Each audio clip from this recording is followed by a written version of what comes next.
AZD9291 in EGFR inhibitor-resistant non-small cell lung cancer. The EGFR T790M mutation is the most common mechanism of drug resistance to epidermal growth factor receptor (EGFR) tyrosine kinase inhibitors in patients who have lung cancer with an EGFR mutation. In preclinical models, the EGFR inhibitor AZD9291 has been shown to be effective against both EGFR tyrosine kinase elevator sensitizing and T790M resistance mutations.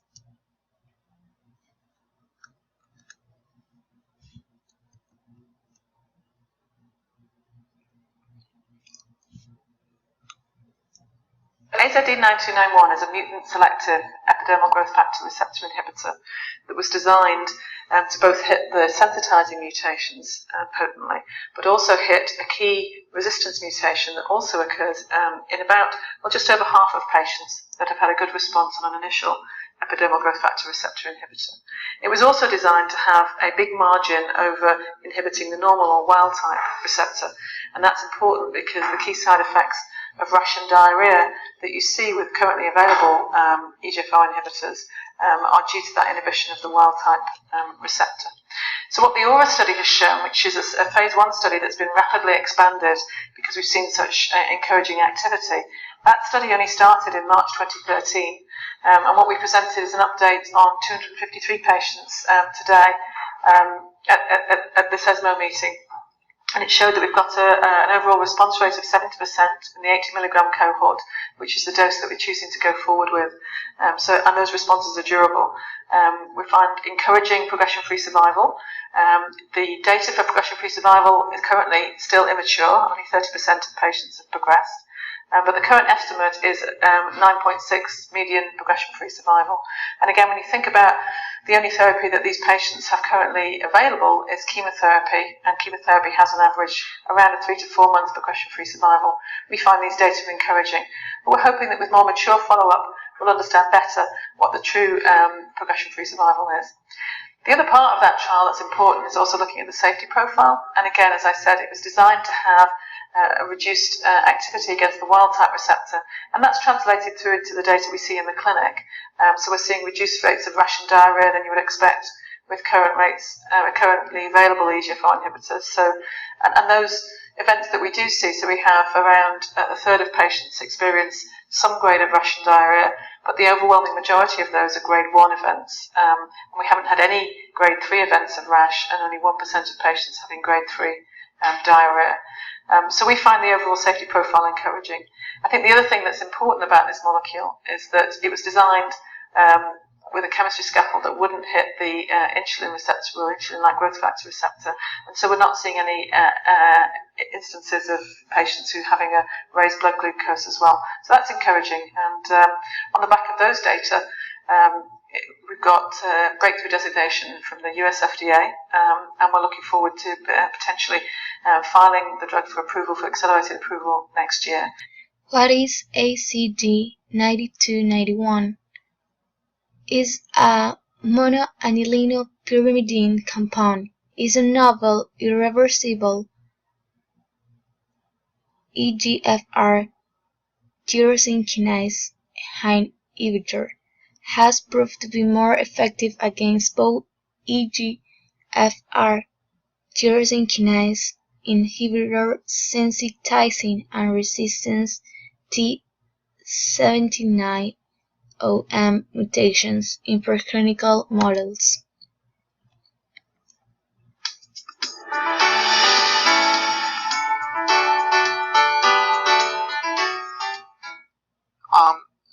There are plans. I know SWOG, I believe, is going to study the afatinib cetuximab combination frontline. Ross, any comments on that? So it's a randomized study comparing patients with an EGFR mutation who are TKI naive who will receive afatinib or afatinib cetuximab in combination. It's interesting. So Alice talked about the tolerability. If you looked in that initial phase 1/2 study, 20% of patients actually discontinued the therapy because of side effects. So 1 in 5 patients would rather have the disease than the treatment, which becomes challenging for a first-line study. Or a less toxic version of the treatment. But so the potential toxicity may defeat the. I think it's going to be tough, and also it all depends on what happens with the third-generation inhibitors, whether that will undercut that trial. So, Ross, can I ask you a question? Sure. So if you were to project, I think you out there in the wild, wild west, you have those crystal balls that you look into. If you were to project 5 years down the road, now that we have these third-generation agents, are these going to replace our first, second-generation agents? Are we going to use them sequentially? Should we combine them? It probably doesn't make a lot of sense in combining them. But you're right. One of the big questions is, if you have an ace up your sleeve, do you play it early and then have nothing left, in the hope that you win the whole game, or should you play what you have, your second best card first and then come in with your ace? And things like that Tiger 1 study, that head-to-head, is going to be the start of how we try and answer that question. When we start to do those trials, though, the solution isn't just, is it a little bit better? You have to think the bigger picture, which is it has to be quite a lot better because the other one you could actually use sequentially. So it almost has to be like the sum of the other two. So we're not talking about 2-month differences. No. We're looking for 4, 5, 6, 7 month differences. Yeah, almost like the sum. Yeah.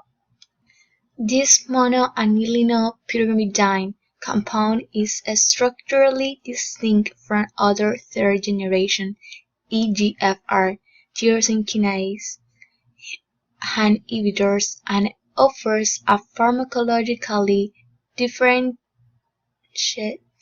profile from early generation EGFR tyrosine kinase inhibitors. Preclinically, the drug potentially inhibits signaling pathways and cellular growth in both EGFR mutant cells lines in vitro, with lower activity against wild-type EGFR lines, translating into profound and sustained tumor regression in EGFR mutant tumor xenograft and transgenic models. Discussion. Mutations in EGFR occur in 10% to 35% of NSCLCs and confer sensitivity to the EGFR tyrosine kinase inhibitors, erlotinib, gefitinib, and afatinib.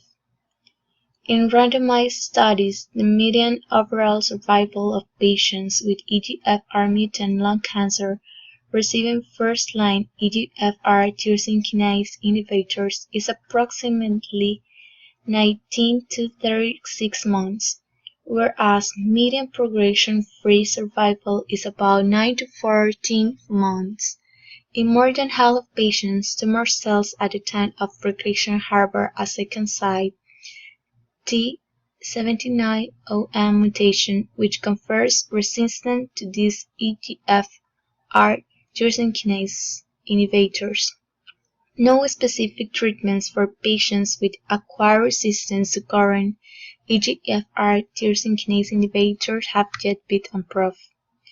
We describe here the identification, characterization, and early clinical development of AZD9291, a novel oral, irreversible third-generation tyrosine kinase inhibitor with a distinct profile from gefitinib, erlotinib, afatinib, and dacomitinib.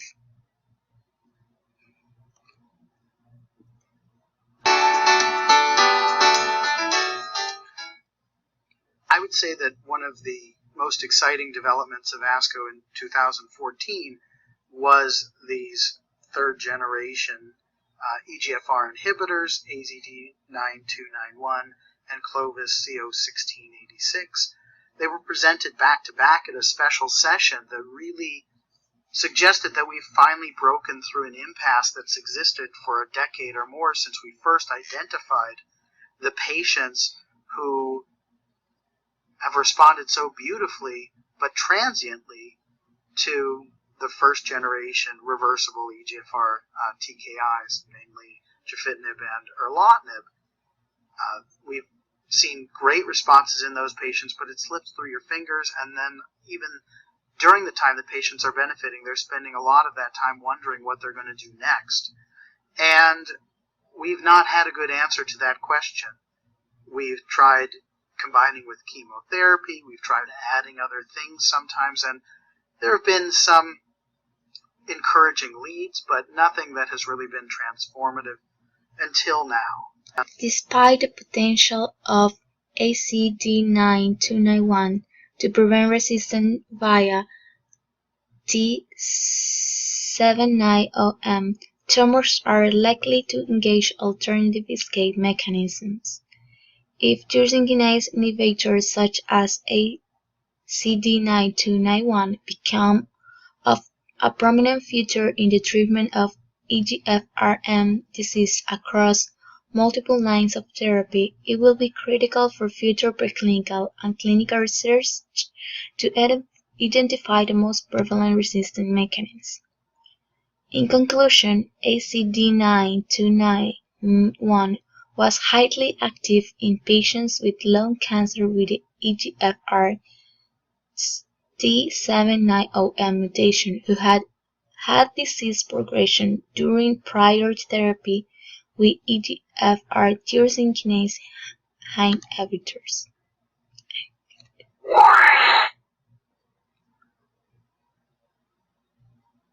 We have a very high and durable response rate, 70% currently at the 80 milligram dose cohort, and that's the confirmed response rate. What we're also now seeing, and was updated since ASCO, is that those responses are very durable. So we're now seeing a median progression-free survival estimate, which is still immature because the vast majority of patients haven't progressed yet, but the estimate is of 9.6 months, and that's really encouraging because at the moment the only options that are available for patients is chemotherapy, and with chemotherapy we think the typical progression-free survival is around 3 to 4 months. So these early data are quite encouraging, and so is the safety profile.